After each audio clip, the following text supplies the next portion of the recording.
Hello అండి. అందరూ ఎలా ఉన్నారు? మేమైతే బాగున్నాం. మీరు కూడా బాగుండాలని కోరుకుంటున్నాను. ముందుగా ఈ సంవత్సరం డీఎస్సీ రాస్తున్న వాళ్ళందరికి ఆల్ ద బెస్ట్ అండి.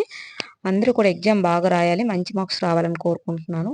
ఈరోజు టాపిక్ ఏంటంటే మనకి తెలుగు మెథడాలజీ అనేది చెప్పడం జరుగుతుంది. 8థ్ లెసన్ అండి. దీనికి ముందు మనం ఫస్ట్ లెసన్ నుంచి 7థ్ లెసన్ వరకు మొత్తం కంప్లీట్ చేసాం. లెసన్ వైజ్ మాత్రం బిట్స్ చెప్తున్నామండి. అన్నీ కలిపి చెప్పట్లేదు. లెసన్ వైజ్ ఏ లెసన్‌కి ఏ బిట్స్ వస్తాయి, ఎలా వస్తాయి అనేది మనం లెసన్ వైజ్ చెప్పడం జరుగుతుంది. చాలా ఇంపార్టెంట్ బిట్స్ మన ఛానల్‌లో చెప్పడం జరుగుతుంది. ఒకసారి చెక్ చేయండి. ఈరోజు కూడా మనం 8థ్ లెసన్ అనేది స్టార్ట్ చేయలేదండి. ఇది రెండో వీడియో. నిన్న ఒక వీడియో పెట్టాను. ఒకసారి చెక్ చేయండి. దాని కంటిన్యూషన్ అనేది ఈరోజు చెప్తున్నాను. నిన్న వీడియో చూస్తేనే ఈరోజు వీడియో అనేది మీకు అర్థమవుతుంది. నిన్న వీడియో చూడండి. నిన్న వీడియో చూస్తే మనకి ఈరోజు వీడియో ఖచ్చితంగా అర్థమవుతుందండి. నిన్న వీడియో చూడకపోతే మనకి ఈరోజు ఏం చెప్తున్నాం కూడా మనకు అర్థం కాదు. అలాగే మన ఛానల్‌లో ఒక డీఎస్సీకి సంబంధించి ఒక ప్లేలిస్ట్ ఉంది. అదొకసారి చెక్ చేయండి. అందులో మనకు డీఎస్సీకి సంబంధించి అన్ని వీడియోస్ కూడా ఉన్నాయండి. అదే GDS channel DSC bits. GDS channel DSC bits అని ఒక ప్లేలిస్ట్ ఉంటుంది. అది ఓపెన్ చేస్తే మనకి డీఎస్సీకి సంబంధించి అన్ని వీడియోస్ కూడా అందులో ఉంటాయి. ఒకసారి చెక్ చేయండి. చాలామంది సబ్స్క్రైబ్ చేయకుండానే చూస్తున్నారు. సబ్స్క్రైబ్ చేసుకోండి. సబ్స్క్రైబ్ చేసుకుంటే మీకు వెంటనే నోటిఫికేషన్ అనేది రావడం జరుగుతుంది. చదవడానికి కూడా మీకు వీలుగా ఉంటుంది. లాస్ట్‌లో రివిజన్‌కి కూడా చాలా యూజ్ అవుతుంది. ఎందుకంటే మనం చదివినవన్నీ లాస్ట్‌లో రివిజన్ చేయాలి కాబట్టి సబ్స్క్రైబ్ చేసుకుంటే మనకి చూసుకోవడానికి చాలా ఈజీగా ఉంటుందనమాట. అలాగే నేను కొన్ని వీడియోస్ డిస్క్రిప్షన్‌లో పెడతాను. ఒకసారి చెక్ చేయండి. ఓకే అండి. ఈరోజు వీడియో కూడా చాలా ఇంపార్టెంటు. నిన్న వీడియో కంటిన్యూషన్ కాబట్టి చాలా ఇంపార్టెంటు. స్కిప్ చేయకుండా మొత్తం చూడండి. లైక్ చేయండి. ఎందుకంటే నాకు టైం లేకపోయినా నేను టైం కేటాయించుకొని చెప్పడం జరుగుతుంది. లైక్ చేయండి, సపోర్ట్ చేయండి. ఓకే అండి. టాపిక్‌లోకి వెళ్దాము. లెసన్ ఏంటంటే మనకి బోధన అభ్యసన సామాగ్రి అండి. 8థ్ లెసన్ బోధన అభ్యసన సామాగ్రి. ఈ లెసన్‌కి సంబంధించి మనం సెకండ్ వీడియో చెప్పడం జరుగుతుంది. సెకండ్ వీడియో అండి ఇది. నిన్న చెప్పిన వీడియోకి కంటిన్యూస్‌గా మరీ చెప్తున్నాను. నిన్న వీడియో చూస్తేనే ఈరోజు అర్థమవుతుంది మీకు. చూడండి. దృశ్య శ్రవణ ఉపకరణాలు. దృశ్య శ్రవణ ఉపకరణాలు చూడండి. దృశ్యాన్ని చూడటంతో పాటు దానికి సంబంధించిన ధ్వనిని వినగలిగే ఉపకరణాలన్నమాట. దృశ్య శ్రవణ అంటే చూడటం, దృశ్యంలో చూడడం, శ్రవణం అంటే వినడం. అంటే రెండూను. చూడాలి, ఆ శబ్దాలను కూడా మనం వినాలి. అంటే ధ్వనులు వినాలి. వినగల ఉపకరణాలు మనకి దృశ్య శ్రవణ ఉపకరణాల కింద వస్తాయన్నమాట.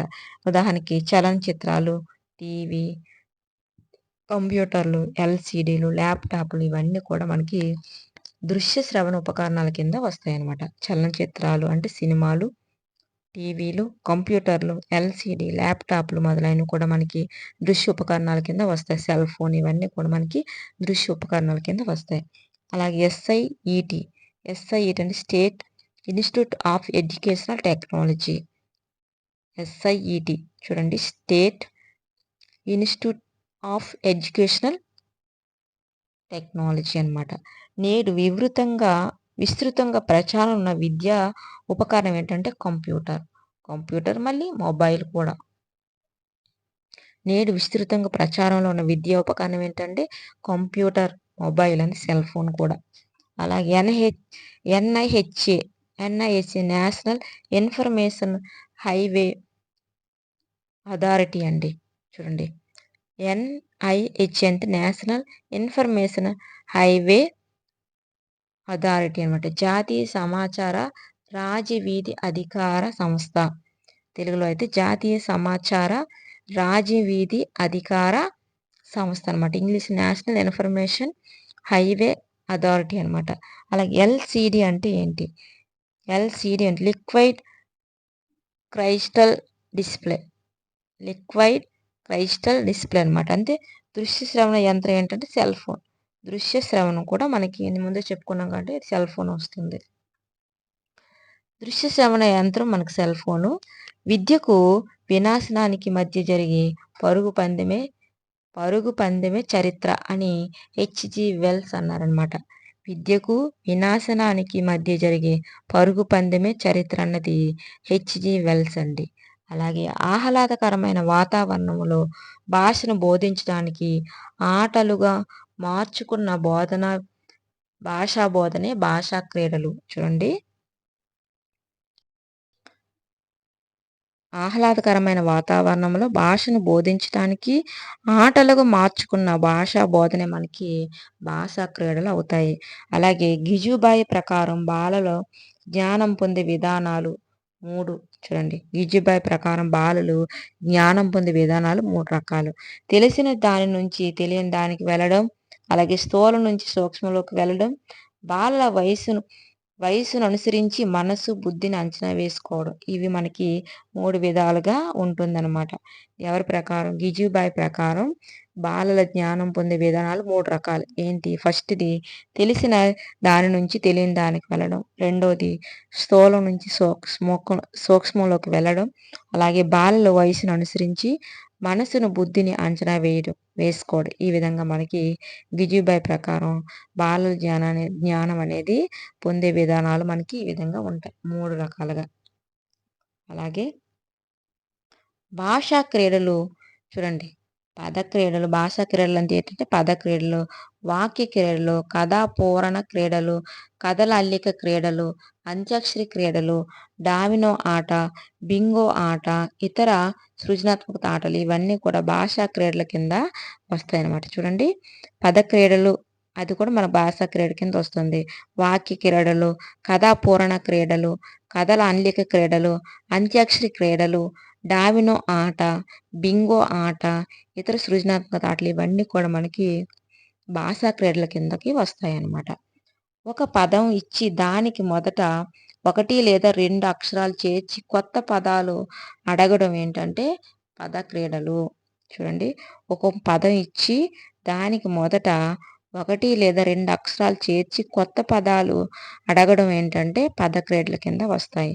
పద క్రీడలకు ఉదాహరణ చూడండి. గ్రహం, ఆగ్రహం, విగ్రహం, నిగ్రహం ఇవన్నీ కూడా పద క్రీడల కిందకి ఉదాహరణ అన్నమాట. చూడండి. ఒక పదం ఇచ్చి దానికి మొదట 1 లేదా 2 అక్షరాలు చేర్చి కొత్త పదాలు అడగడం అన్నమాట. దాన్ని పద క్రీడలు అంటారు. ఉదాహరణ మనకు చెప్పుకుంటే మనకి ఇక్కడ గ్రహం, ఆగ్రహం, విగ్రహం, నిగ్రహం ఇవన్నీ కూడా పద క్రీడలకి ఉదాహరణ కింద వస్తాయి.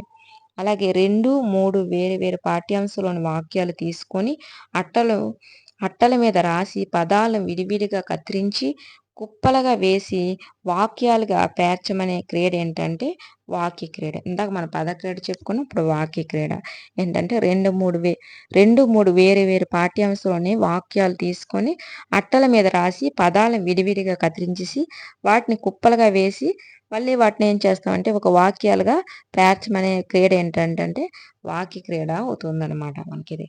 అలాగే వాక్య క్రీడ వల్ల వాక్య నిర్మాణం అర్థమవుతుందనమాట. ఈ ఆట వల్ల వాక్య క్రీడ అనే ఆట వల్ల ఏంటంటే వాక్య నిర్మాణం అనేది అర్థమవుతుంది. ఉపాధ్యాయుడు కొన్ని డ్రాయింగ్ షీట్లు తీసుకొని దాని మీద పెద్ద పెద్ద అక్షరాలతో కథ రాయాలన్నమాట. ఉపాధ్యాయుడు కొన్ని డ్రాయింగ్ షీట్లు తీసుకొని దాని మీద పెద్ద పెద్ద అక్షరాలతో కథ రాయాలి. అయితే కథ మధ్యలో పదాలకు బదులు చిత్రాలు కూర్చాలి. అప్పుడు పిల్లల్ని కథ పూర్తి చేయమని అడిగే విధానం కథాపూరణ క్రీడలవుతాయి. ఇక్కడ చూడండి మళ్ళీ ఉపాధ్యాయుడు చాలా ఇంపార్టెంట్ అండి. ఉపాధ్యాయుడు కొన్ని డ్రాయింగ్ షీట్లు తీసుకొని దాని మీద పెద్ద పెద్ద అక్షరాలతో కథ రాయాలన్నమాట. ఒక డ్రాయింగ్ షీట్ తీసుకొని. అయితే కథ మధ్యలో పదాలకు బదులు చిత్రాలు చేర్చాలి. అంటే సపోజు ఒక చెట్టు ఉందనుకోండి. ఆ చెట్టు పేరు రాయకుండా ఒక చెట్టు బొమ్మ ఎయ్యాలి. అలాగే ఒక పావురం ఉందనుకో పదం. ఆ పదానికి బదులు మనం పావురం బొమ్మ ఎయ్యాలి. లేకపోతే ఇంకేదంటే ఒక చిరుత ఉందనుకో, చిరుత పేరుకు బదులు బొమ్మ. ఆ విధంగా మనం పిల్లల్ని కథ పూర్తి చేయమని అడిగే విధానం.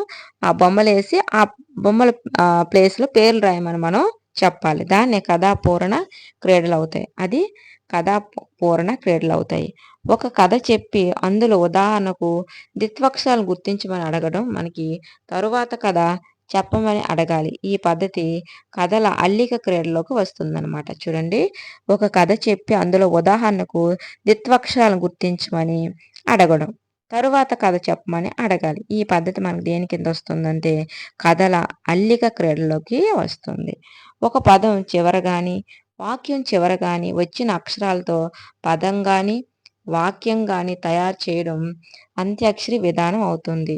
ఒక పదం చివర గాని, వాక్యం చివర గాని వచ్చిన అక్షరంతో పదం గాని, వాక్యం గాని తయారు చేయడం అంత్యాక్షరి విధానం అవుతుందన్నమాట. అలాగే డామినో ఆట అంటే ఏంటి చూడండి. 28 పాచికలు ఉంటాయి. ఒక్కో పాచిక మీద చుక్కలు గుర్తులు ఉంటాయన్నమాట. డామినో ఆట అంటే 28 పాచికలు ఉంటాయి.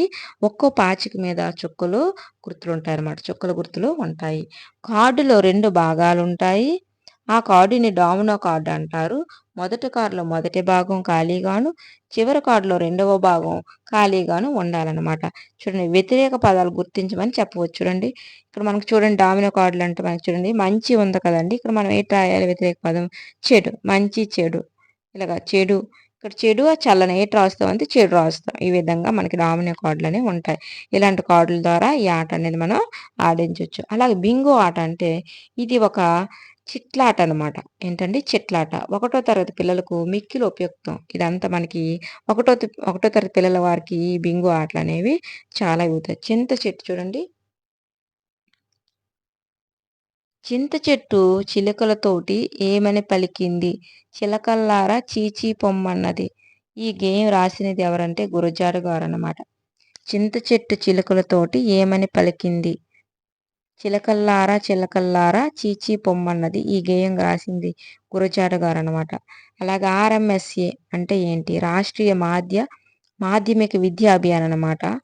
ఈ 2010 నుంచి అమల్లోకి వచ్చింది. రాష్ట్రీయ మాధ్యమిక శిక్షా అభియాన్ అనమాట.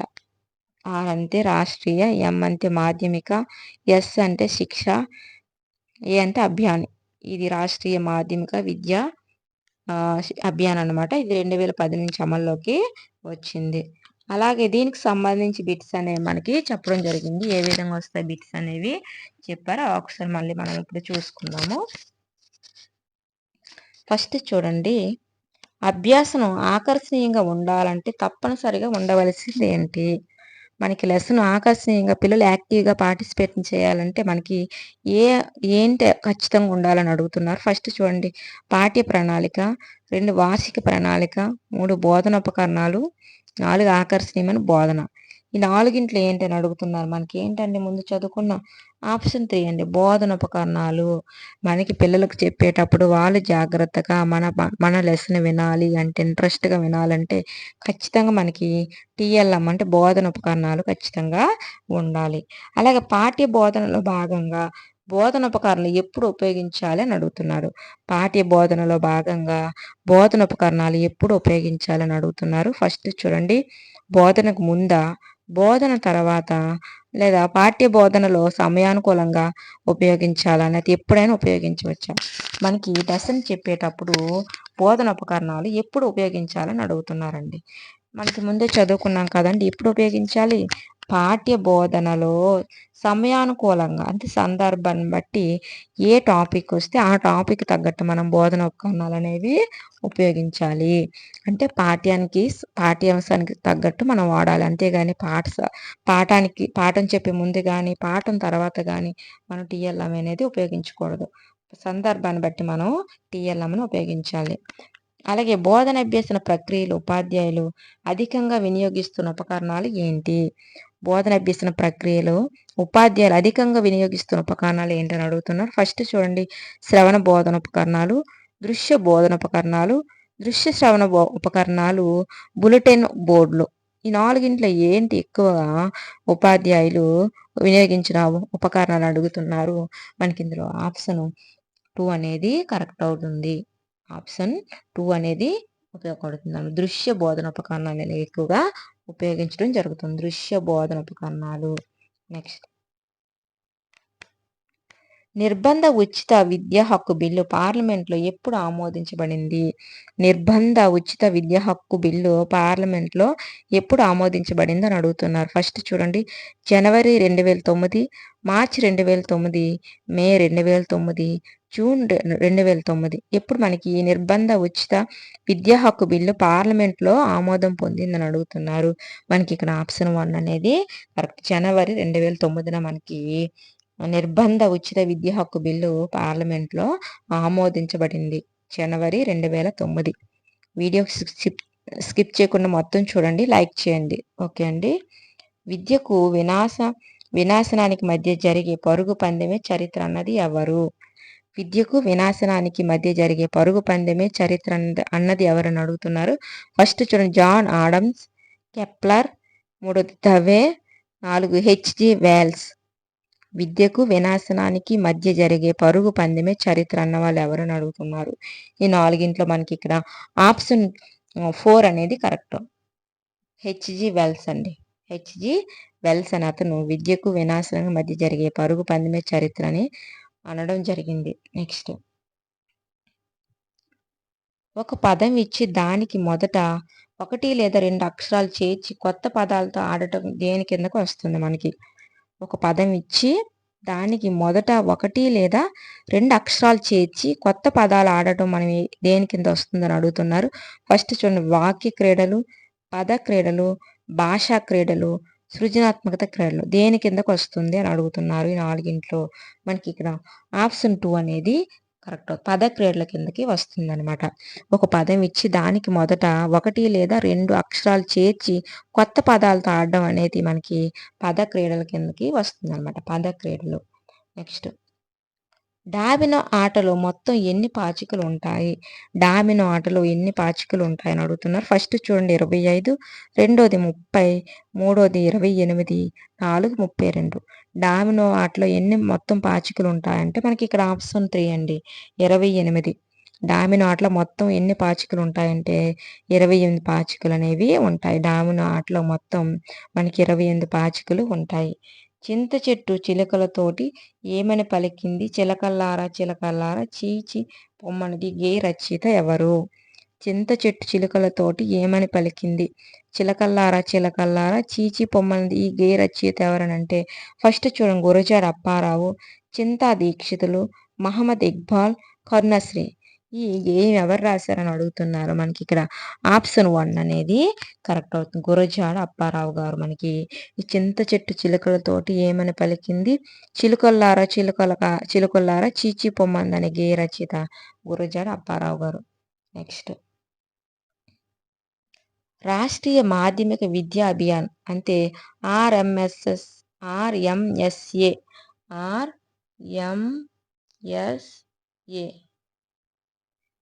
ఎప్పుడు మనకి అమల్లోకి వచ్చిందని అడుగుతున్నారు. మన రాష్ట్రీయ మాధ్యమిక విద్యా అభియాన్ ఎప్పుడు అమల్లోకి వచ్చిందని అడుగుతున్నారు. ఫస్ట్ చూడండి, 2009, 2008, 2007, 2010. నాలుగింట్లో ఏది అని అడుగు ఇప్పుడు అమల్లోకి వచ్చిందని అడుగుతున్నారు. మనకి ఇక్కడ ఆప్షన్ 4 అనేది కరెక్ట్. 2010లో అండి. రాష్ట్రీయ మాధ్యమిక విద్యా అభియాన్ మనకి 2010లో అమల్లోకి వచ్చింది. రాష్ట్ర ఆర్ఎంఎస్ఏ అనేది మనకి 2010లో అమల్లోకి వచ్చింది. దాన్ని మనకి రాష్ట్రీయ మాధ్యమిక విద్యా అభియాన్ అన్నమాట. అలాగే మనకి చూడండి, బాలల జ్ఞానం పొందే విధానాలు గురించి చెప్పినది ఎవరు? బాలల జ్ఞానం పొందే విధానాల గురించి చెప్పినది ఎవరని అడుగుతున్నారు. ఫస్ట్ చూడండి, గిజుబాయి, స్పెన్సర్, కెప్లర్, ఆచార్య రామచంద్ర శుక్ల. ఈ నలుగురిలో ఎవరన్నారు అని అడుగుతున్నారండి. బాలల జ్ఞానం పొందే విధానాల గురించి చెప్పినది ఎవరని అడుగుతున్నారు. ఈ నాలుగింట్లో మనకి ఇక్కడ ఆప్షన్ 1 అనేది కరెక్ట్. గిజుబాయి అండి. గిజుబాయి ఇతను బాలల జ్ఞానం పొందే విధానాల గురించి 3 విధానాలని చెప్పడం జరిగింది గిజుబాయి గారు. మనకి ఈరోజు సంబంధించి వీడియో ఇదండి. రేపు మనం దీని కంటిన్యూషన్ అనేది మనం చెప్పడం జరుగుతుంది. నిన్న వీడియో చూస్తే ఈరోజు అర్థమవుతుంది. ఈరోజు వీడియో చూస్తే రేపు వీడియో మనకు అనేది అర్థమవుతుంది. రేపు కూడా మనం 8th లెసన్కి సంబంధించి బిట్స్ చెప్పుకోవడం జరుగుతుందండి. 8th లెసన్కి సంబంధించి చాలా బిట్స్ ఉన్నాయి. మనం అన్నీ కూడా చెప్పడం జరుగుతుంది. తర్వాత మనం 9th లెసన్కి మనం వెళ్ళడం జరుగుతుంది. 8 కంప్లీట్ అయ్యాక మాత్రమే మనం 9th లెసన్కి వెళ్ళడం జరుగుతుంది. కొన్ని వీడియోస్ నేను డిస్క్రిప్షన్లో పెడతాను, ఒకసారి చెక్ చేయండి. చాలా ఇంపార్టెంట్ బిట్స్ మన ఛానల్లో డైలీ పోస్ట్ చేస్తున్నాము. సబ్స్క్రైబ్ చేసుకోండి. మీకు వెంటనే నోటిఫికేషన్ అనేది రావడం జరుగుతుంది. ఎందుకంటే డైలీ ఇంపార్టెంట్ బిట్స్ ఖచ్చితంగా పెడతానండి వీడియో అనేది. ఓకే అండి, మరొక వీడియోతో మళ్ళీ కలుసుకుందాం. Okay, bye.